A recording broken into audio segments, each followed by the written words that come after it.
13h30 sur Europe 1. Culture Média. Thomas Hill. Et on démarre cette émission avec le journal des médias de Julien Pichenet.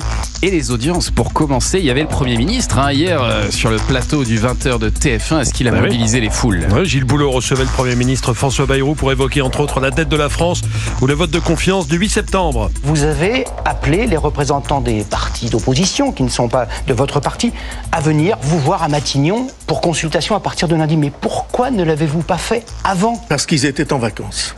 Mais ils avaient un numéro de téléphone, ils ont une adresse email.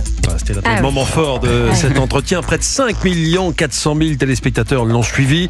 On ne peut pas véritablement parler de poussée d'audience, on est dans les chiffres habituels. C'est environ 50 000 téléspectateurs de moins que Jordan Bardella qui était sur le même plateau 24 heures plus tôt. En soirée, lors des primes, c'est encore TF1 qui était en tête avec sa nouvelle série Tracker. 3 700 000 téléspectateurs en moyenne sur la soirée. C'était bien mieux que la rediffusion d'Astrid et Raphaël au même moment sur France 2, 2,5 millions. Et puis du côté des chaînes d'infos, mardi, CNews devançait BFM de 2% en termes de part de marché, 4,5% pour CNews, 2,5% pour BFM TV, 2% de différence. C'est un écart historique. La stabilité de la grille de CNews semble porter ses fruits. Rappelons qu'à BFM TV, en revanche, il y a de nombreux changements en cette rentrée.